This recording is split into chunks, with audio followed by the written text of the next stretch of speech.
story of my relationship with the Human Awareness Institute begins innocently enough. And as we begin this narrative and exploration of trauma, of blind spots, of abuse, pain, depression, etc., I want to make clear that, in my opinion, there are no bad guys here. The reason this story is important to tell is precisely because the level of ignorance that is currently present in our country and culture around trauma, around depression, around childhood abuse is so high that well-intentioned people are very capable of inflicting enormous pain and abuse. My first introduction to the Human Awareness Institute happened at the recommendation of a therapist. The trauma and fear around human romantic relationships for me was so high, leaving home at 17 to just get away from a very dysfunctional pair of parents, that I wanted nothing to do with romantic relationship. I just felt like I knew enough to know that I didn't know what I was doing. I knew enough to know that romantic relationships were complicated and took far more skill than I had been able to learn from the only role model around me, my parents. And so I had stayed out of romantic relationship altogether until age 26. And at age 26, I had my first relationship, having been well established in my own contracting company. I felt like, let's get life skills down, learn to take care of the mundane, and then we can look at this wild card of dealing healthily with other people. And so I'd connected with a 58-year-old woman, my first girlfriend, not on the basis of sexual attraction, but on the basis that she had had more than 100 lovers, was interested in personal growth. We met at a personal growth seminar, and I just thought, well, relationships are complicated, that's a given. It's easy to hurt one another, that's obvious from observation. Let's have at least one person who knows what they're doing. And she was attracted to me. I was 26, she was 58. She had the experience, the interest in growth and communication, and I don't think there's anything particularly magical about any part of our reality. Just about everything, whether it's contracting, building a house, designing a swimming pool, sewing a set of clothes, learning to cook, it takes skill and it takes practice. And so hopefully when you begin a complicated new venture, you don't just jump into a 747 jet and take off, and if you get that far and then just hope for the best, you train. You want a teacher. You want someone who knows what they're doing. And so that's what this woman was for me. And once I felt like I could navigate around another human being, I was talking with my therapist about the fact that I'd like to actually explore my sexuality for the first time. That being something that was very low priority until, basic relationship skills were mastered. Now, he suggested that I attend workshops at Harbin Hot Springs in Northern California, put on by the Human Awareness Institute.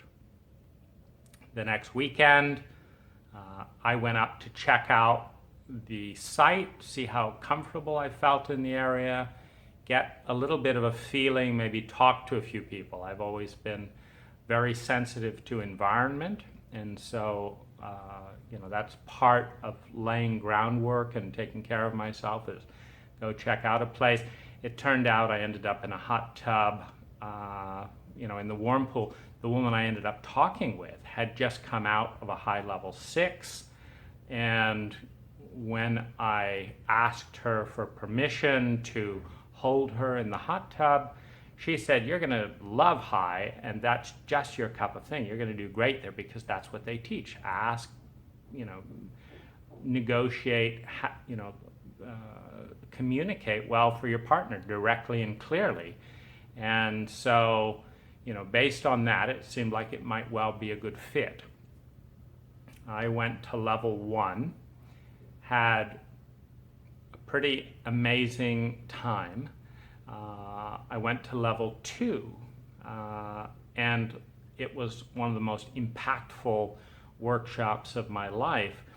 I had been working with the channel Lazarus since I was 13, and he had a whole set of relationship tapes and 7-step processes. And my partner and I had been working with some of those, and they had not been working. And what I found in my first high level 1, 2, and 3 was I was learning and practicing navigational tools, asking for permission, appreciations, negotiations, getting clear on what my 100% was, communicating boundaries. You don't have permission to do that. Communicating requests. Please ask before you do this. Practicing initiation, practicing receiving, saying yes, saying no. I mean, just basic stuff in order to navigate human romantic and human interpersonal relationships, but stuff that in the amazing blind spot of our culture were completely left out. So new experiences. And what I was particularly excited about was that just about every problem that I'd had with my first relationship partner over the last couple of years, in terms of the tension spots, these communication and flow techniques, I'd call them flow techniques because what they do is they communicate a clear pathway of either boundary, disengagement, engagement, that's win-win. That's kind of like a win-win or no deal, something that Stephen Covey talks about. So this was great. I was learning a lot. Now, at every single workshop, each of the facilitators, there's a man and a woman, talk about doing one-on-one work and taking it to the next level. And basically the script went something like this. If you would like to work on your relationships, on your communication, on better, health and well-being, we're really good at that. We'd like to help you. And I recommend myself, and I recommend my partner, and I recommend the other facilitators. We are all available to help you take this terrain to the next level, to improve your relationships, to improve your relationship with yourself, your relationship with others. We're here to help. If you want to do any of that, here's what to do. Now, there was a couple at the time. This is 12, 15 years ago. At the time, it was not popular. The whole cougar thing, MILF thing, hadn't taken off. And me choosing a 58-year-old woman who was plump and, it's so in both age and physical attractiveness, those were not her strengths relative to the cultural stereotypes. I think she was quite lovely, but relative to the cultural stereotypes, was not a beauty or a catch in a sexual sense. That, of course, was not important to me. I was looking for a healthy, conscious communicator who had some degree of integrity to navigate this difficult terrain, which when you've experienced, two dysfunctional parents, and that's been your role model, and you've grown up in a fair amount of isolation, you want sanity and you want health is what you want. That's intelligent, and she had that. She'd been doing a lot of interesting personal growth work. She'd even taken a HIE workshop, HIE short for Human Awareness Institute workshop, some years ago, and loved communicating. So, but I was given flack because men are supposed to be interested in sex. I was not. It's like, if the amount of abuse that I've seen comes out of sex, I'm not interested. And so I was interested in safety, in intelligence, and kindness, and good communication. But given weird, dirty looks, basically, and what are you up to? It's like, what's wrong with picking a woman who's kind, who's intelligent, who has experience? I mean, what? Anyway, one of the couples, Peter and Sarah Sandhill, had that same dynamic, and it was the first time, having received, weird looks and some critical comments in talking about my relationship with my partner. They had a relationship in which she was roughly 20 years older than him, and they were both facilitators of these workshops on love, intimacy, and sexuality. And I met both of them in my first couple of workshops. And so just the fact that they were also taking a stand for quality of rapport over age, and the fact that they're both very nice people. Sarah's very warm and kind. Peter Sandhill is incredibly funny and charming. And so I picked Peter. I picked Peter Sandhill as the person I would take things to the next level with. I did one joint session with him and his wife, and then several $120 solo sessions, with Peter. Now, this is when things got tricky, because they're teaching workshops on love, intimacy, and sexuality. And I didn't know this at the time because they didn't put caveats and they didn't talk about it one way or another. I didn't know this at the time, but they are not licensed psychotherapists, number one. I don't know what their formal training is, but what happened in my first one-on-one session with Peter Sandhill is I noticed he was wearing white sweatpants and sitting in a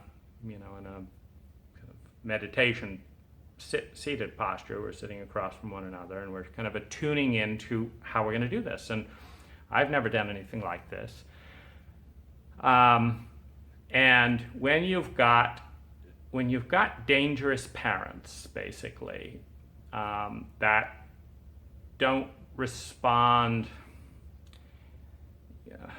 they don't have they don't have integrity with their words, which means you've got to kind of scope out.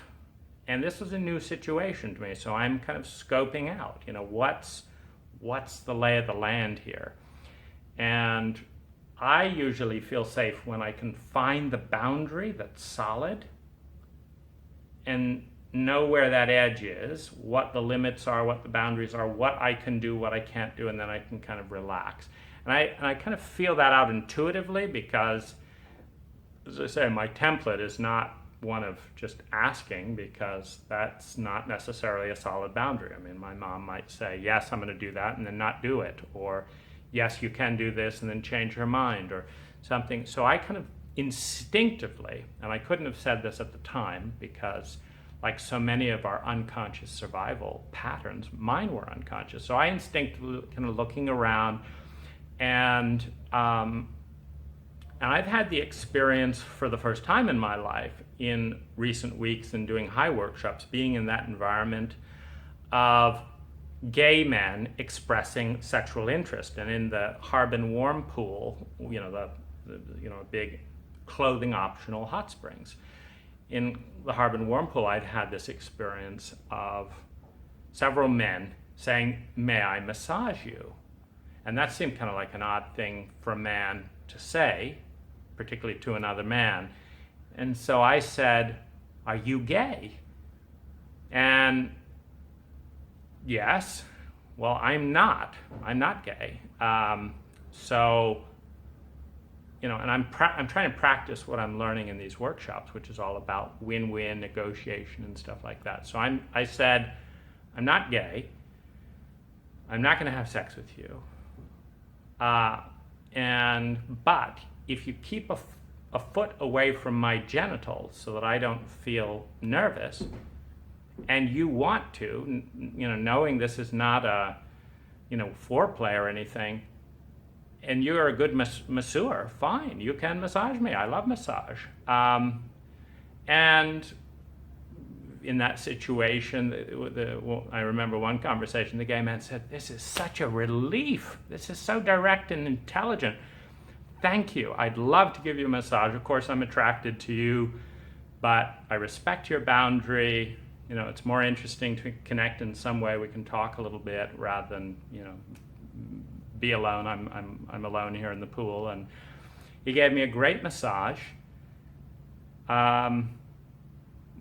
We said goodnight. And so, but that seemed like a sane way to handle it. So when I noticed a bulge in Peter Sandhill's crotch, I said, "What's that?" And he said, "I've got an erection." I said, "Is that because of me?" And he said, "Yeah." I said, "Well, what's that about?" And he said, "Well, I'm exploring bisexuality. I'm considering opening, Sarah Sandhill and I were talking about opening our relationship. I'm looking for a male lover, and I'm attracted to you." And I didn't know what to do. And my process around here is to try and find the edge, try and find the boundaries. And so I'm trying, my head, see, this is where when you have trauma, something I didn't even know at the time, when you have trauma, there's often this big gap between intense unconscious emotional reactions and a dissociated head. In trauma and in one of the PTSD symptoms is a dissociated mind that's out of touch with the trauma, with the emotions, with what's boiling underneath the surface. So any American man who's grown up in my generation has experienced fear, caution, danger, warning, uncertainty, and confusion around homosexuality. How, can you be tender and not be judged or humiliated? I mean, it's a very, very weird and convoluted nut of dis-ease within the culture. And most young men don't have to face it too much. Many just avoid it, like I just stayed away because it's just too confusing, and in its confusion, in its shame, in its social stigma, in the possibility of violence. I mean, there are young men in our country who express tenderness to another man, and they are just punched killed, humiliated, scapegoated. I mean, it is vicious and it is sick. And on some level, every man in the United States grows up knowing those dangers. And I do not want to be punched. I don't want to be shamed. I don't want to be humiliated. I don't want to be in this overwhelm of confusion. Remember, that's partly why I picked an older woman. That's partly why I'm going to see Peter Sandhill, is I'm trying to get help. I'm trying to get help to navigate this very weird culture in which relationships are absolutely essential. I mean, they determine, in studies, 70% of our income is determined by our social skills. And yet there's no class on effective, healthy social skills, period. And that's what HIGH is. And I've experienced a dramatic increase in social skills that are actually enabling me to directly talk with my therapist, with my coach, therapist, whatever you want to call him. I'm there for relationship help, for mental, emotional healing and support, to be a healthier partner in relationship. And my first scouting around of what's the boundary has taken me into unknown terrain. My mind does not register this as dangerous because it's disconnected from all these feelings. That's part of what I'm working with. I can't quite put that into words, but that's really the biggest issue. That's the biggest area of danger in my ability to take care of myself, is that there are certain deep emotions that I'm completely disconnected from because they were so overwhelming and so traumatizing, and they were shamed and denied so thoroughly in my environment that I haven't been able to go back to them. But I can't quite put that into words. I just know that I've experienced a lot of success within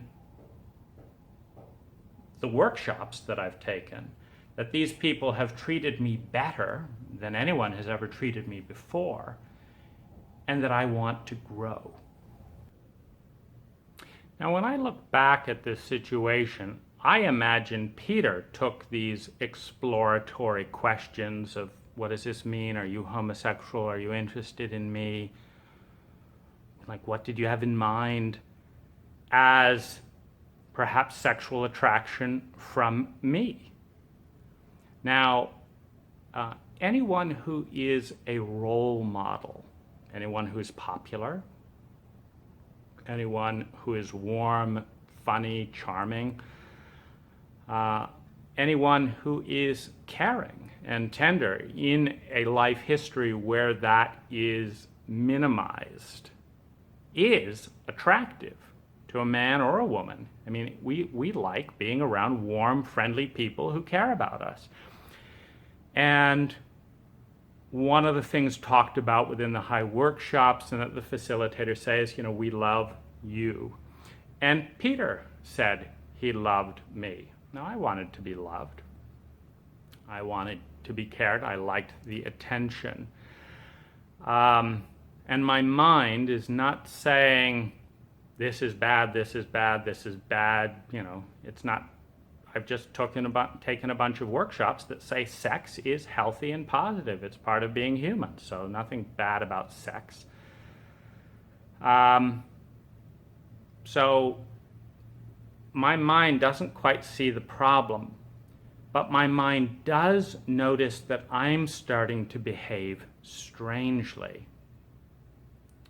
That, as Peter describes a process by which we could explore a romantic relationship, as he describes the fact that his wife is not fully on board with an open relationship with his bisexuality, that I could become a team member on team at the Human Awareness Institute, and in team workshop, he said he has the latitude within his relationship and high agreements to explore a sexual relationship with me there. And he said, if I would like to be on team, he can facilitate that. He thinks I'd be a great fit for the team. And he'll put in a good word with the other facilitators for me, and we can explore the relationship in that context. Now, I have sensitivities and coping strategies is probably the easiest way to say them succinctly. And I don't think I can do the team workshop. I don't think I can get up at 7 a.m., work until midnight, be on call. I mean, I've got a lot on my plate relationally, a lot to learn. And I'd love to be of service. I'd love to contribute to these workshops that seem to be helping me and other people to grow and learn basic skills. But I'm not sure that I can cope with my traumas, with my overwhelms, with my boundaries and taking care of myself and being on team. And so I'm not sure that I can do that, even if I want to. Now, we're a couple of sessions in now, and Peter makes another recommendation. And his recommendation is that we take MDMA in his house together. We'll both take it. It'll take about 6 hours, and I will pay him $600. And there's a movie, a documentary around this called Holy Hell. That's kind of interesting because it's a similar type of situation where a male kind of healer guide is putting themselves forth in leadership, may or may not have therapeutic training, and is inducing a sexual relationship with a number of men within the community. And one of the things explored in the documentary is this grief, insanity, mind-numbing craziness that these men feel about, being so grateful to this man who has literally helped to improve the quality of their lives, their vitality, and given so much meaning and direction to this community. And yet at the same time has charged them money to hypnotically induce a sexual relationship when they were not. They're virginal, like me, virginal men who've not had sex with a man before, who did not have that leaning. And this is being initiated and accelerated by, in that case, the male hypnotherapist in that dynamic. And just the grief, the confusion, the tension, how it was kept secret, how multiple men, and no one's knowing about this. It talks about this terrain. And of course, I know nothing about this. I'm coming from, an abusive background to, I'm now 28 years old.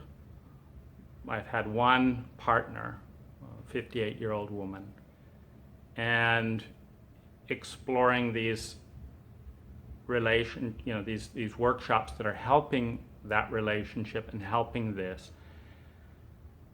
I'm dissociated from my feelings, but I start to act out. I start to become more pushing. What I can see in retrospect is that I was looking for a boundary, but I couldn't find it. I had never taken a drug in my life. I had never been drunk in my life. I didn't like drugs. My experience of drugs was of irresponsible adults having bad trips, crying and in desperation, putting all their emotional weight on me when I was 13, 14 years old and had no skills to deal with it. that it was terrifying, that I was terrified that I would let these adults down and I didn't know what to do. I felt helpless.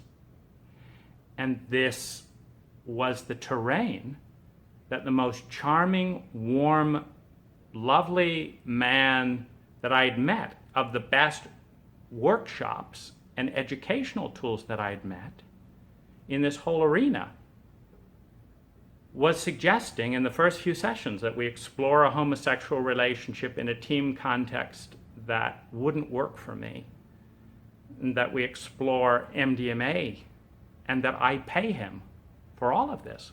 This is all happening at $120 an hour, or in the case of his suggestion that we do MDMA together for $600 as a flat fee. So I notice, I wasn't interested in drugs.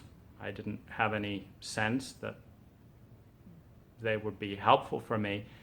This was, Peter recommended this. Again, I want to understand what's the limit. He explained they were illegal, so we would have to use code name E if talking about. If he said if we're on the phone, let's agree that it's E, or an email, because we can't have a record of this because it's illegal.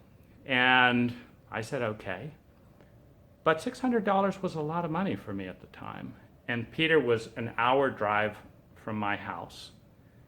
And as a self-employed contractor, I had to take time off of work to come and go. And basically, I started to feel so uncomfortable with this terrain. And then I began to feel uncomfortable about the way I was processing the uncomfort, because I wasn't fully conscious, like I couldn't put it into words in the way that I could today. I couldn't put it into words. I kept kind of pushing passive-aggressively at Peter. And then I noticed this, and I said to Peter, I said, I feel like I'm pushing you, and I'm trying to control everything. These were my strategies, to find boundaries and take control in an overwhelming context where I wasn't safe as a child. They're not conscious strategies, but I do notice them, and I notice they're only happening with Peter. They're not happening in the workshop. They're not happening with the other facilitators. They're happening with Peter. And the way I get myself out of the situation at that point is I say, Peter, it boils down to this. I don't feel like I'm growing or making progress with you. He said, yeah, I don't see what it is either. You don't seem to be growing or making progress. I said, yeah, I don't feel like it. 2, I feel like I'm being really pushy, controlling, flailing around towards you. I feel quite hostile towards you some of the time. And he said, yeah, that's kind of my observation, and I'm just loving you. I'm giving you the space to do what you need. I just assume you need to do this because you're doing it. And I said, well, I don't know whether I need to do it or not or whatever, but I'm only doing this with you. And he said, okay. And I said, well, the bottom line is, I don't know where to go with this work. I'm not being helped by it. We've both established that. And I'm behaving in a way I don't enjoy, and I'm only behaving that way around you. And I don't want to pay for that. I don't want to pay $120 an hour to be at my worst and not go anywhere. And he said, okay. And I left. And I left with Peter in a posture of magnanimous love, and me in a posture of what's wrong with me, that I wanted to take it to the next level. I picked my favorite facilitator that I met. He's a wonderful guy, very popular, so many characteristics that I lack, and I've just behaved weirdly. I feel like I feel weird. I feel bad. Like, what's wrong with me that I'm behaving this way?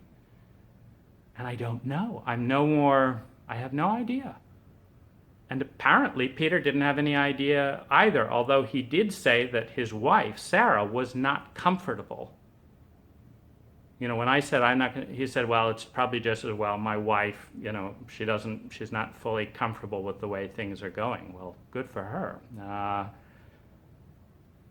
But I didn't know why.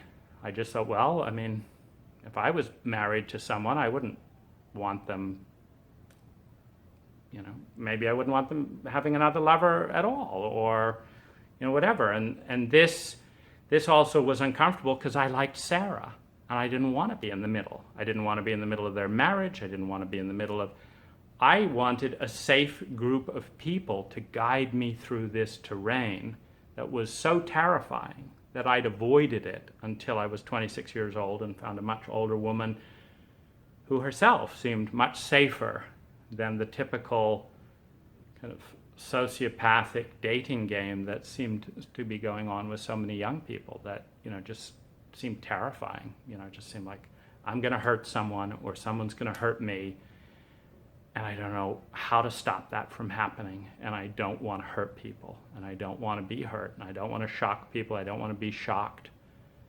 It's just crazy. And so I'm here to learn, and I want a safe circle around me. So I withdrew, feeling shame, feeling inadequate, and noticing that I was passively aggressive towards Peter, and noticing that as a result, I eventually stopped attending workshops because I couldn't stop myself. And I noticed, like I would say cutting remarks to Peter. And there was one part that seemed to enjoy that. But then the part of me that's watching is like, I don't want to hurt people. I don't want to make cutting remarks to anyone. And the only one I'm feeling drawn to make those remarks to is Peter. And what I understand in retrospect is that because my conscious mind did not understand where I wasn't safe, because my conscious mind did not understand that all kinds of ethical boundaries were being crossed, that to ask a virginal young man in America without doing any background check, without doing any safety checkout, without having the adequate training, without carrying the license, to pay $120 to take time off work, to drive round trip,